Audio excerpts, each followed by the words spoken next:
আজ শুক্রবার ২৬শে চৈত্র ২০২৬ সালের ১০ই এপ্রিল। মকর রাশি, মকর লগ্ন, ক্যাপ্রিকর্ন সাইনের জাতক জাতিকাদের আজকের দিনটি কিন্তু মধ্যম প্রকৃতির অতিবাহিত হবে।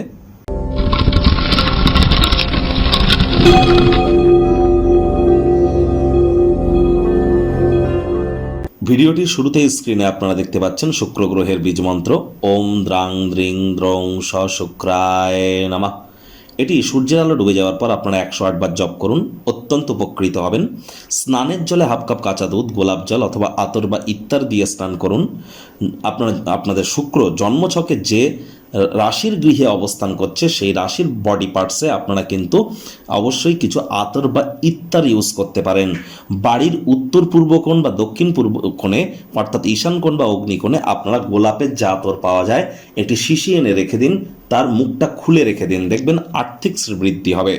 আর এর সাথে সাথে আপনাদেরকে বলবো যে অবশ্যই আজ সাদা রঙের বস্ত্র সামগ্রীর প্রয়োগ আপনারা বেশি করে করুন। মহিলারা লক্ষ্মীর পাঁচালী আজ শুক্রবার হওয়া সত্ত্বেও পাঠ করুন, আপনার গৃহে সমৃদ্ধি আসবে। আর দেখুন, আপনাদের মধ্যে অনেকেই কিন্তু মনে করেন যে আমি ডেলি একই কথা বলি। দেখুন, ডেলি একই কথা বলি এটা আপনাদের মনে হতে পারে। কেন? তার কারণ আমি কিন্তু শুধুমাত্র কয়েকটি পয়েন্ট ধরে নিয়েছি। দেখুন, আজ আমি আলোচনা করব আপনাদের স্বাস্থ্য কেমন যাবে, আপনাদের আর্থিক দিকটা কেমন থাকবে, চাকরির জায়গাটা, ব্যবসার জায়গাটা, রাজনীতির জায়গাটা, আপনাদের পারিবারিক জায়গাটা, আপনাদের প্রেমের জায়গাটা, আপনাদের দাম্পত্য জীবন, আপনাদের সন্তান সন্ততি। তাহলে এই কয়েকটি জিনিস নিয়েই তো আমি প্রতিদিন আলোচনা করি, যার জন্য রিপিটেটিভ মনে হতেই পারে যে একই কথা প্রতিদিন বলছি। এই কয়েকটি জিনিস ধরে ধরে আমি বলি যে এই কয়েকটি ক্ষেত্রে আজকের দিনে কোথায় কোথায় ভালো ফল পাবেন, কোথায় কোথায় খারাপ ফল পাবেন, যার জন্য রিপিটেটিভ মনে হতে পারে। কিন্তু প্রতিদিন শুনবেন আমি প্রতিদিন আপনাদের একই কথা বলছি না যে আজ আর্থিক পরিস্থিতি ভালো থাকবে। আজ ভালো থাকবে বলছি তো কাল খারাপ থাকবে বলছি, কোনো দিন বলছি মধ্যম প্রকৃতির থাকবে। বিভিন্ন দিন কিন্তু কথা বিভিন্ন ধরনের আমি বলে থাকি, তবে যেহেতু পয়েন্ট টপিক একই তার জন্য রিপিটেটিভ মনে হতে পারে।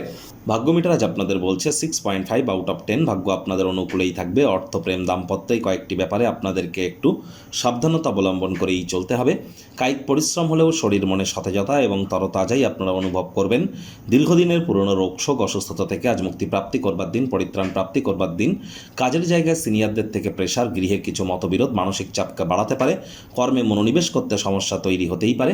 আজ ব্যয়বহুল একটি দিন, খরচ বাড়তে চলেছে। অবাস্তব পরিকল্পনার ফলে আর্থিক অভাব কিন্তু দেখা দিতেই পারে। নতুন উদ্যোগ পরিকল্পনার পাশাপাশি নির্মাণ কার্যকে আজ পিছিয়ে দিন। ঘটমান কর্মের পরিবর্তন করা থেকে উপকৃত হতে চলেছেন। চাকরিজীবীদের অফিসের পরিবেশ এক প্রকার বেশ। বস কলিগদের সাথে ভাব ভালোবাসা বাড়বে। কর্মে গতি অনুভব করবেন। নিজের মেধা, দক্ষতা, ট্যালেন্টের দৌলতে প্রশংসার পাত্রপাত্রীও আপনারা হতেই পারেন। রাজনীতিবিদ যারা আছেন জনসংযোগ বৃদ্ধি করুন। সমাজে পপুলারিটিও আপনাদের কিন্তু বৃদ্ধি পাবে। শিক্ষার্থী বিদ্যার্থীদের পড়াশোনায় মনোযোগ আরও বৃদ্ধি করতে হবে। উচ্চশিক্ষার জন্য যারা বিদেশ যাত্রার কথা ভাবছিলেন ভাগ্যদেবী আজ আপনাদের পক্ষে নেই। সন্তান সন্ততি থেকে থাকলে তাদের দিকে সজাগ দৃষ্টি আপনারা বজায় রাখুন।